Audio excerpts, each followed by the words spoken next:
Alam niyo ba mga ka-green na paborito ito ng mga African Nightcrawler natin alaga? Magandang buhay po sa lahat. Papansin nyo, hindi ko siya agad binuklat, ano? Yung kanina ng sariwa pa sa intro, ayun ay yung nasa motor para madali siyang ma-decompose. At yan, ilalatag ko lang dito, tingnan nyo, bulok na agad. Hiningi ko lang mga bulok na pati talong, oh. Libre dito ang mga pagkain ng African Nightcrawler kumpara sa iba sa Lipa, dito sa province libre lang, ano. Huwag yung sabihin makemikal yan dahil decomposition state naman yan, kakainin ng mga African natin. So yun, hindi nilang kakainin ng hindi, ano, at saka kaya, tolerable sila dyan. Huwag lang yung mismong laso ng kakainin. Yun, nakatuwa ang African, ano, hiwaga, ano. Isang araw susurvey natin yan, inspect natin sa gabi. And then akin ko po yung tag dito,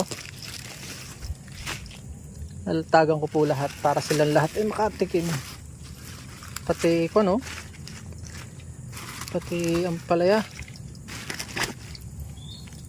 Nakachimpo ako ng payout namin sa 4 piece. May kakilala tayo dumayo sa nauhan, yun, nang hingi tayo at tonto siya dahil wala na siya, yun, may bulatin agad, yun, naglabasan agad.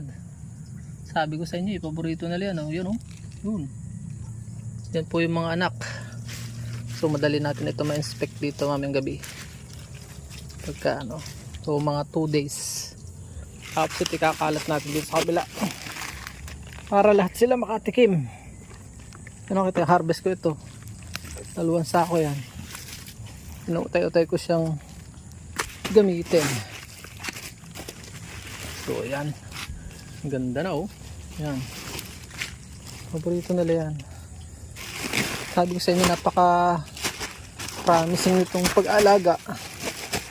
Sa dati hindi walang pumapansin, ngayon ay may pumapansin na dahil sa tag dito, pati ano, madali siya pag nag-init na, madali mabulok. Yan, tapos dadagdagan ko liyan ng binulok. Ito, paborito din nila ito, mga balat na sibuyas. Yan, tangkay ng sibuyas Tagalog. So yan, diba? Libre ang ating pakain. Palakaibigan ka lang sa palengke sa amin, dami lagi mga ganyan. Yung mga kagre nating nag-aalaga ng baboy, kagaw natin dyan.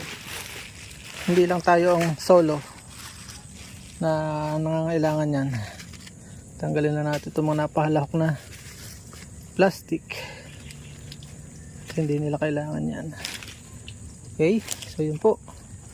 So naway may natutunan po kayo. Kung kayo po yung napagpala sa video ito, ano pang hinihintay nyo? I-share nyo na ito para mas marami sa ating mga kababayan na matuto at sama-sama po tayong umasenso. Paalam and God bless. Please support all Filipino vloggers. Pakita natin sa mundo ka sa pulay Pilipino. Paalam mo na po kung ganda na ng aking Burmese, ano. Hanggang sa muli po nating Burmese journey.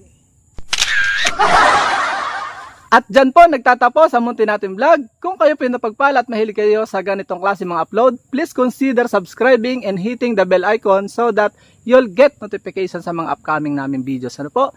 Magkita-kits po tayo sa susunod natin mga vlog. Paalam and God bless. Bye bye po muna.